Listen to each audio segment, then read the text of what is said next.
الحمد لله نحمده ونستعينه ونستغفره ونؤمن به ونتوكل عليه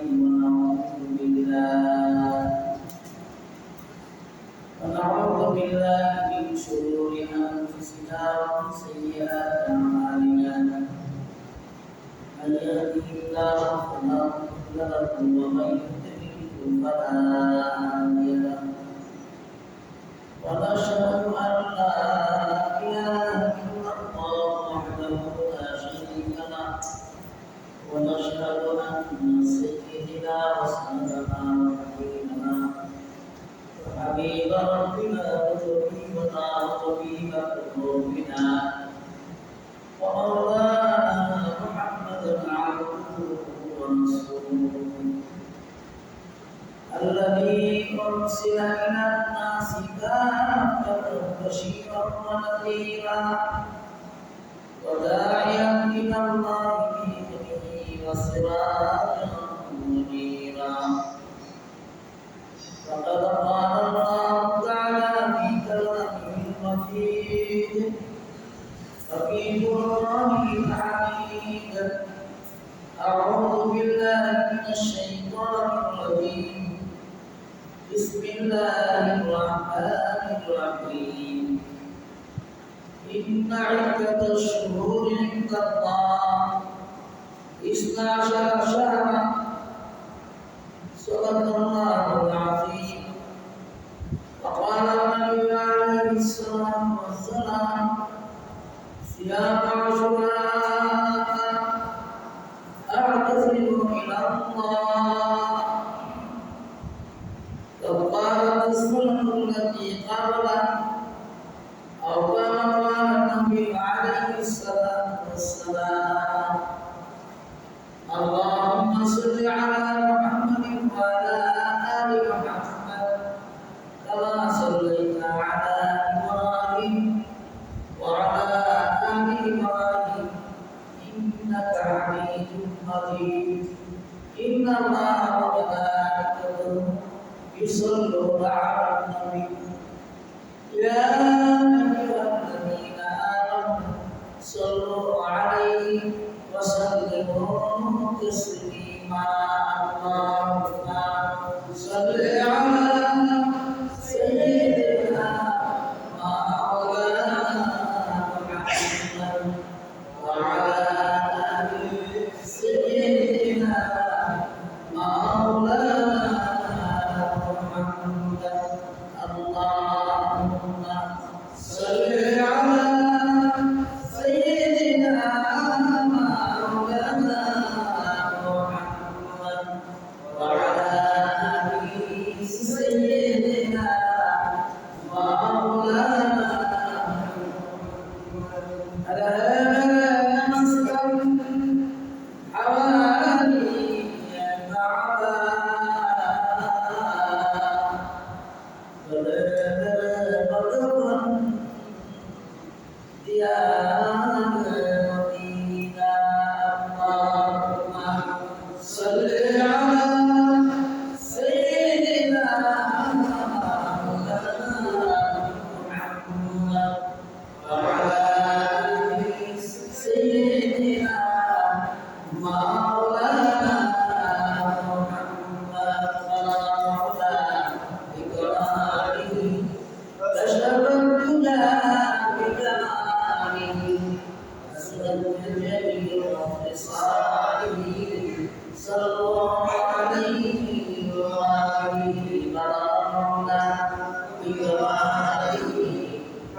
صلوا عليه اللهم صل وسلم وبارك عليه الحمد لله মহররম দরবার শুকরিয়া আমাদেরকে মহররম মাসে প্রথম জুমা ইস্তাশা বসা নামাজ পড়ার সুযোগ দান করেছে এই জন্য শুকরিয়া আদায় আলহামদুলিল্লাহ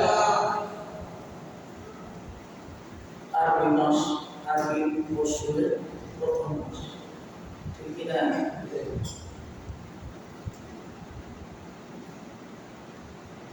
অধিকাংশ মানুষই আমরা জানি না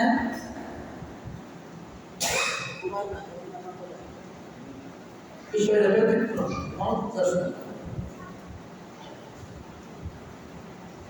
অধিকাংশ মানুষই জানে না বয়সে যে বৎসর আরবি মাসের বৎসরের প্রথম মাসটা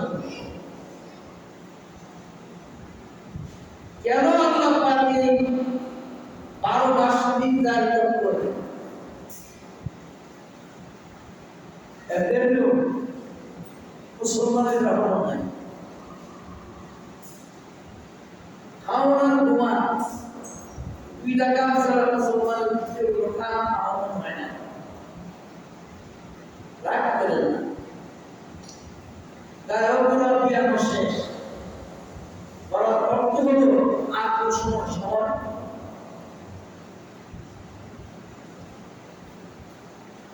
খ্রিস্টানরা ইংরেজি ক্যালেন্ডার বের করছে আমরা এটা বুঝি না 2025 ঠিক না 1447 কখন ক্যালেন্ডার করতে আরম্ভ হয়েছে এটা কোনো কথা না খ্রিস্টীয় জন্মসূত্রে খ্রিস্টানরা তাদের যিশু খ্রিস্টের জন্ম তারিখ থেকে নিয়ে গণনা এর আগে গণনা ছিল আরবের জাহালদের মুশরিকরা তাদের কোনো ক্যালেন্ডার ছিল না হিসাব গণনার কোনো কিছু ছিল না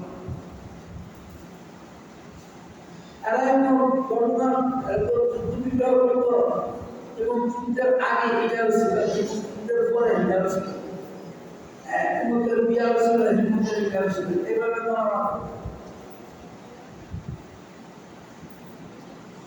তো মুসলমানের কর্মটা কোথা থেকে আসবে ঈশ্বরের প্রথম বছরের প্রথম যে মাস এই মাসটা ভাইরাল আল্লাহ নির্ধারিত সুবহানাল্লাহ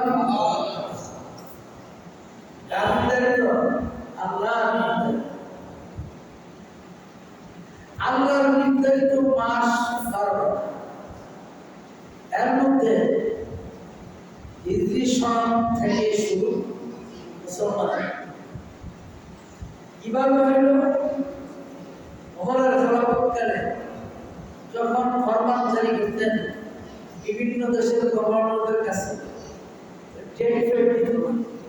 ওনারা বলতো তারিখ সন নাই কিন্তু তবু করে আমরা কিভাবে বিচার কার্য করি যেহেতু তারিখ নাই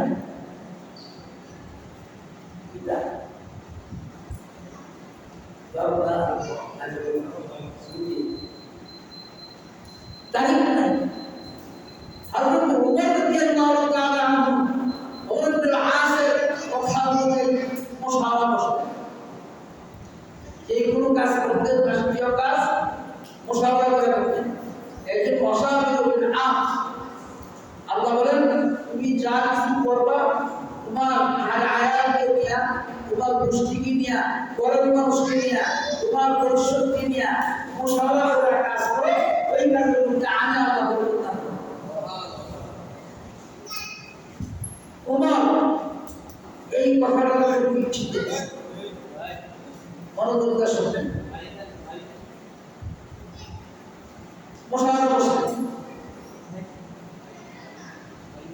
ওমর রাদিয়াল্লাহু তাআলা আনহু বললেন আপনারা বলেন কোন মাসের দিকটা বছরের প্রথম মাসটা নির্ধারণ করা যায় কোন মাসে এবং বছরের প্রথম মাস নির্ধারণ না করলে তো শেষে গিয়া গণনা করতে পারছে ঠিক না? যেমন জানুয়ারি থেকে শুরু করে ডিসেম্বর পর্যন্ত একটা গণনা আছে। যেহেতু আমাদের প্রথম মাস বছরের এটা হিসাব কিনা বাইরে সবাই বলবে বিভিন্ন মত, এর মধ্যে সাহাবায়ে মত দিলেন যে মুহররম মাসকে বছরের প্রথম মাস গণনা করা কারণ আল্লাহ রাব্বুল আলামিন এই 12টা মাস এর মধ্যে 4টা মাস এমন সম্মানিত করেছেন। 4টা মাসের একটা মাস হলো মুহররম মাস। আর এই মুহররম মাসের এই ক্যালেন্ডার নির্ধারণ করতে গিয়া সাহাবায়ে কেরাম মত দিলেন কেন? এই জন্য যে হজের পরে মানুষ এই মাসের বাড়িতে যায়। সুবহানাল্লাহ। জিলকদ, জিলহজ, মুহররম, রজব এই 4টা মাস হলো আপনার যুদ্ধ বিগ্রহ দিকটাও তারা বিরত থাকতো এবং সম্মানিত মাস আর অব্যাহত থাকতো। আর এই মাসে কোনো অবরোধ করতো আরেকটি হযরত উমরের কাছে যখন বললেন তখন বলছে হ্যাঁ মুহররম মাস কি বছরের প্রথম মাস দাঁড়ানো ক্যালেন্ডার ইংরেজি থেকে আরবি ক্যালেন্ডার শুরু হয়েছে। আর সনটা ছিল হিজরীদের তারিখ। এই জন্য আমাদের হিজরি সন হলো 1447 মুহররম মাস বছর।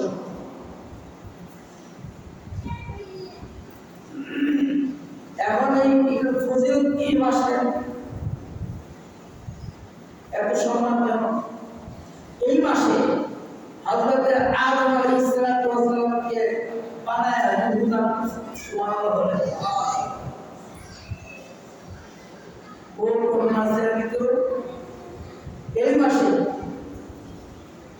10 তারিখ শুক্রবার দিন কিয়ামত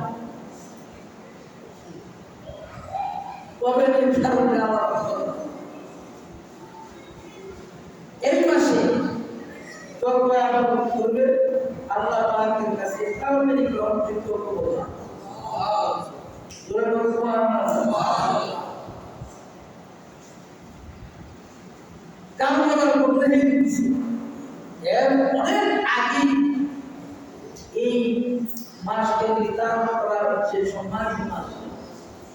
মুসলমান কারবালা করা আছে কিন্তু একটা মুসলমান একটা একটা পর্যায়ে এই মাসের আরো কি বদলাতে নবীগণ এই মাসে দোয়া করতে দিয়েছে আর বলেছিলাম রুবি দিকে এই মাসে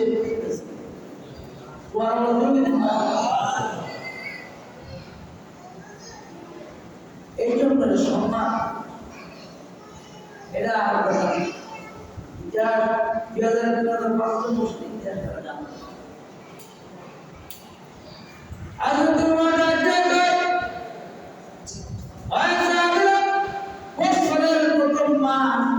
তোমাদের চাহিদা অনুযায়ী প্রোগ্রাম নির্ধারণ করলাম।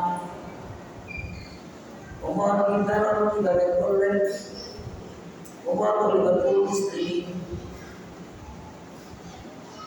সাহাবীদের মধ্যে অন্যতম নবী বলেন আমার প্রতি নবী হইতো হযরত ওমর নবী হইতো। ওমরের কথা অনুযায়ী আল্লাহ রাব্বুল আলামিন কুরআন শরীফের আয়াত নাযিল করেছেন। উমরের মনের ইচ্ছা করে কোরআন শরীফের আয়াত নাযিল হয়েছে নবীর উপরে। সুবহানাল্লাহ। সম্মানদার নবী বলেন আমার পরবর্তী নবী হইতো তাইলে উম্মত নবী লাউ কানা মা'আ নাবিয়্যান ওয়া লাউ কানা বি'উমরি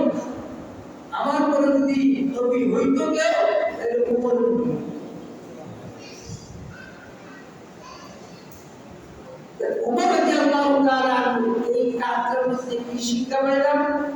যে কোনো কাজ করা হয়, রাষ্ট্রীয় কাজ হোক, ঘরের কাজ হোক, ব্যক্তিগত কাজ হোক, মুশাওয়ারা করলে ঠিক আছে। আর বরকত আসে আল্লাহ তারপরে থেকে আমার কোনো আছে কি আমি শুরু করলাম একটা তথ্য আমি বাড়ি করতে কি আমি আর দিকে নিয়ে কিছু কাজ করতেছি জীবন দিকে না জীবন তো করে আসলে না হলো না এখন কি কত হ্যাঁ কি বল একটা কি ছিল তো আমার বলে আসলে না তোর আসলে না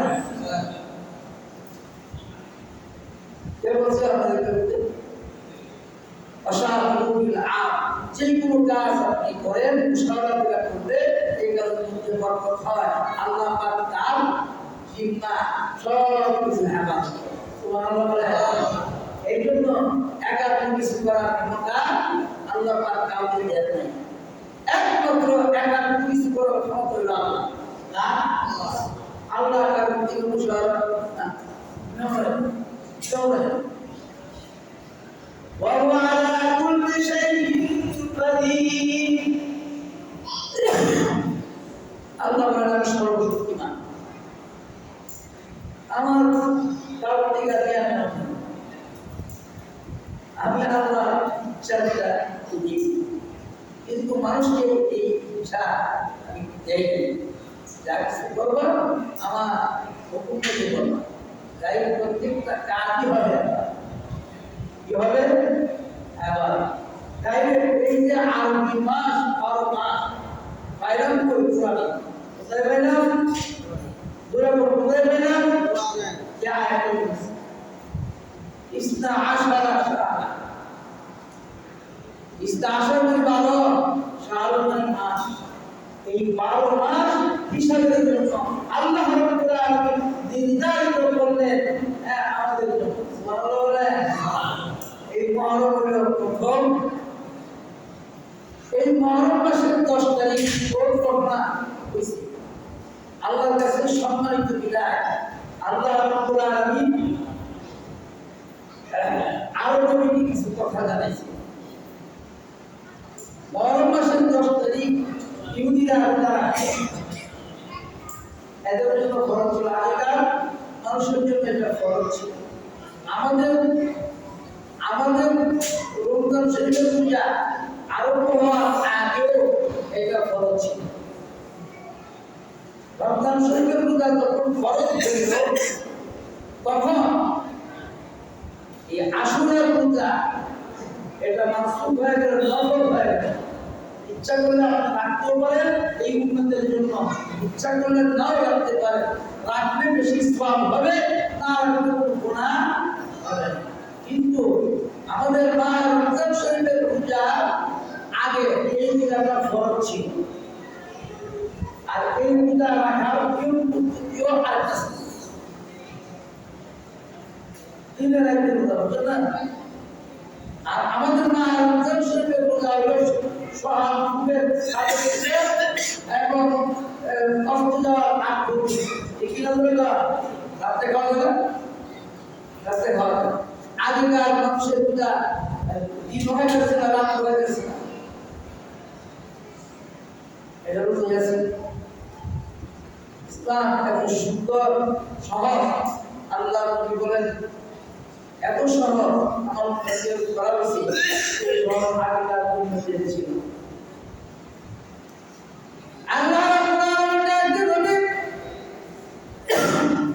আপনার উম্মতের জন্য 3 তারিখ আমি নির্ধারিত করে দিলাম তাদের জন্য আমি আল্লাহ সব কিছু সর্বদাই জানি এবং শুনি আমার কাছে 3 তারিখ লাগে আল্লাহ 3 তারিখ লাগে 3 তারিখ কেমন লাগে লাগে 3 তারিখ তো আমাদের জন্য এই উম্মতের জন্য খাস আপনার উম্মত গুনাহ করবে গুনাহ করতে দেরি হবে তওবা করে তাদের সাথে আল্লাহ করব সুবহানাল্লাহ যারা গুনাহ করতে দেরি হয়েছে তাদেরকে ক্লাস করতে আজান ক্লাস করতে দেরি নাই, সাথে সাথে তাদের বিচার। আপনার উন্নতি বিচার আমি সাথে সাথে করবো না, কারণ আপনার উন্নতি হল শ্রেষ্ঠ নবীর উন্নতি। আর হায়াত পাবে হতো এর নবীর কথা। আল্লাহ বলেন এভাবে আপনার হায়াত পাবে কম। এই জন্য রাসূল হাদিস বর্ণনা করছেন, আমার উম্মত অল্প হায়াত 60 বছর, আর উম্মতের ব্যাপক বছর এই কিনা বলে না 60 বছর 65 এর বেশি নাই। হাদিস বর্ণনা করছেন আল্লাহ। ব্যতিক্রম হয়। এরপরে আল্লাহ বলেন আমার বলেন তারপরে পৃথিবীতে লাখে একজন 100 বেবাদ হবে, 100 বেবাদ হবে। তাহলে আমাদের উপর অধিকাংশ সেই কথার উপর রায় এটাই করতে দিব। এর 60 এবং 65 এই উন্নতের বয়স এটাই নির্ধারিত আল্লাহ করেছে। ঠিক না বলা? আর কারো কারো বয়স যদি বাড়তে থাকে তার আমলের দ্বারা বাড়ে। তিন প্রকার। এক নম্বর মুক্তি হলো আল্লাহ নির্ধারিত সময় নির্ধারিত রয়েছে। আরেকটা হলো ইবাদতের মাধ্যমে তকদির সৃষ্টি হয়। হায়াত এবং মৌত আল্লাহ পাক সীমিত করে রাখছেন। এখন কারো আমলের দ্বারা আল্লাহ পাক দেয়। সুবহানাল্লাহ বলেন আমল যদি ভালো হয় হায়াতের কথা বাড়ায় দেয়, এই প্রকার নবীর কথা তো যাদের আমল ভালো তার হায়াত বাড়বে, যার আমল ভালো না তার হায়াত আল্লাহ পাক কমায় দেয়। কত ভালো দিতে পারায়া না ইয়া আল্লাহ হায়াত করে দিলে ইয়া আল্লাহ হায়াত কমায় দেবে না, কমায় দেবে না। মুসলিম আল্লাহ রাব্বুল আলামিন বলেন নবী আপনি জানালেন আপনার উম্মত যখন গুনাহ করবে আর এই মাসগুলি নির্ধারিত মাসগুলি দিনগুলি যে তওবা করবেন শুক্রবার নাম তওবা করবে, চারটা নাম তো সময় তওবা করবে, মাসের রোজা রেখে তওবা করবে, আমি আল্লাহর সাথে সাথে অতীতের যত গুনাহ আছে মাফ করে দিই।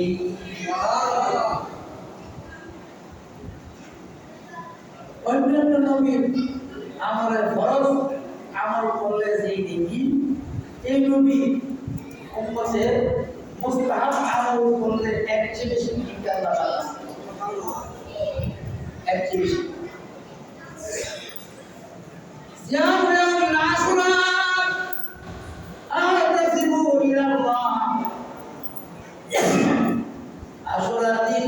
আশুরার 10 তারিখ পর্যন্ত রোজা রাখে,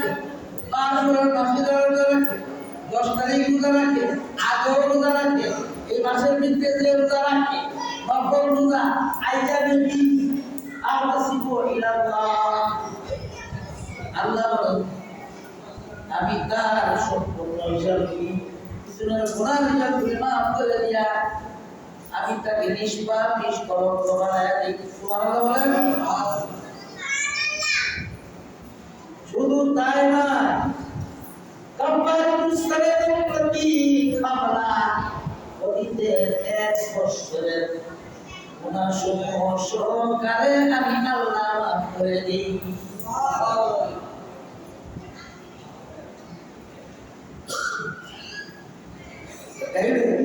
কোন কোন হাদিসে আছে অতীতের গুনাহ না সামনের 1 বছর পিছের 1 বছর,